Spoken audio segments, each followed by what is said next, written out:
So this, guys, is the Canon EOS 30. And I think it may be the best film camera I've ever thrifted and the greatest performing film camera for the lowest price I've ever used, and it might be the one that you are looking for too.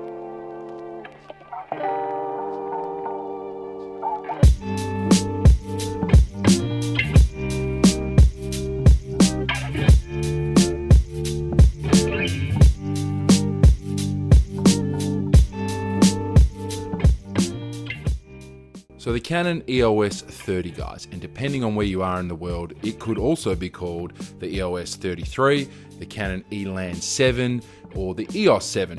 Same camera, different name, just depending on where it was released in the world. This thing packs such a big punch and has so many features in it for such an affordable price.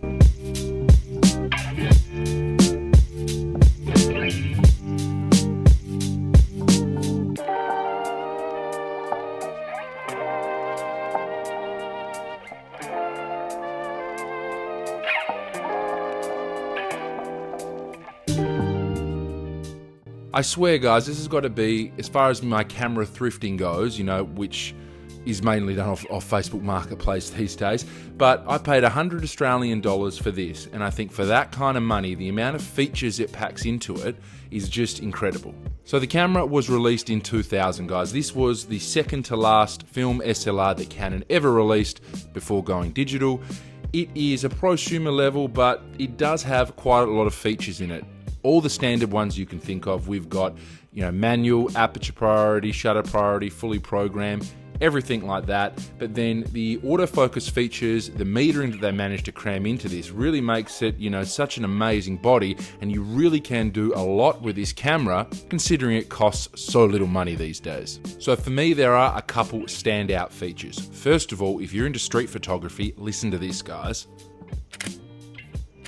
It's got to be one of the quietest shutters I have ever heard.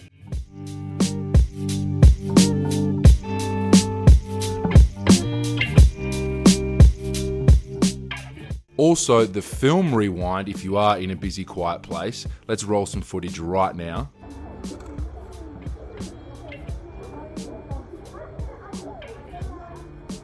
I can't even hear it rewind. I couldn't even hear the camera when it started to rewind at the zoo. It's that quiet. It's amazing. The autofocus is definitely a massive standout feature for me, guys. I couldn't believe how well it did at the zoo with just your very average, crappy nifty 50 lens from Canon. Didn't miss a single shot on the 2 rolls of film I've put through it so far. Very impressed.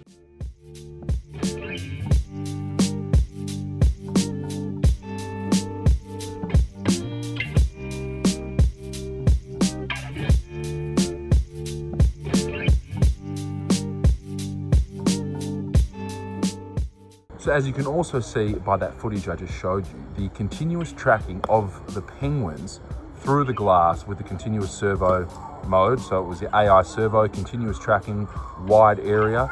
It was able to, through glass with a nifty 50, I'm just using the nifty 50 1.8, competently and accurately track the penguins swimming. I was just very, very impressed.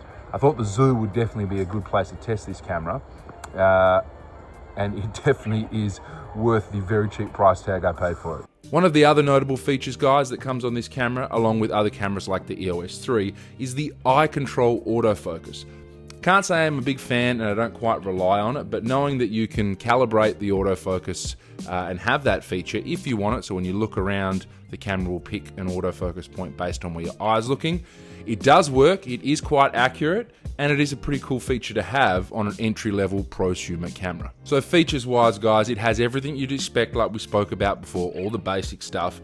It also has your multiple exposures, it has autofocus lock, it has also, which is really, really cool, for newbies. If you are a new film shooter and you're not sure how to use a camera at all, you've actually got dedicated modes on the camera wheel here for portrait, landscape, macro, and sports. So the camera will select predetermined settings for you that are probably best suited for those situations if you're not sure what you're doing.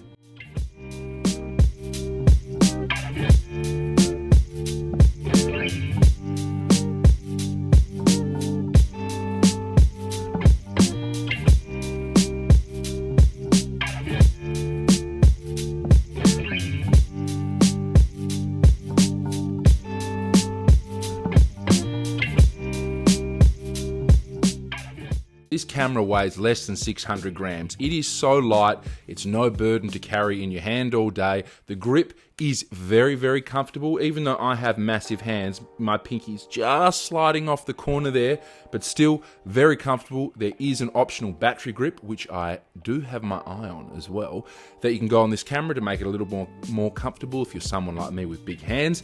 It also increases the frames per second slightly.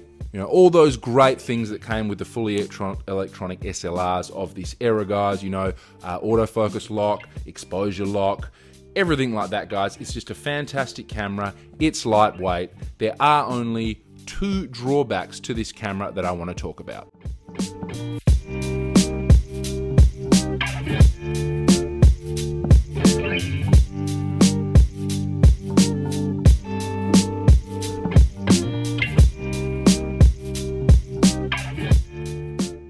First drawback, which is what my camera suffered from, the grip material, this faux leather, fake, whatever you want to call it, they put on a lot of these cameras, it does go sticky and grimy over time. And when I got my camera, even though it was pretty much brand new, the grip was terribly sticky. But 5 minutes with some isopropyl alcohol and a few makeup cotton swabs, a little bit of scrubbing, completely gone, camera feels brand new again. There is one more downside to this camera, much like the bane of my existence on the Nikon F100, and that is the plastic film door latch. Now, if you find one of these cameras and it's listed for parts and it's not working, chances are that little plastic film latch is what has been broken on this camera. It definitely is an Achilles heel of all these cameras. Same on the Nikon F100, the broken back door latch. It's almost impossible to find the replacement doors. You are better off finding a whole new camera instead. However, there are a lot of people who are 3D printing these parts these days. So if you're lucky, you may be able to find someone to do that for you. Other than that, guys, this is an amazing camera. It's a fantastic tool to pretty much do anything you could need a film camera to do. Yes, it looks like a digital camera, it doesn't look cool and retro, but the fact that you've got the entire whole Canon EF line of lenses with VR will work on this camera. It makes it one of the most capable film cameras you can get your hands on for a fraction of what every other film camera seems to be going for these days.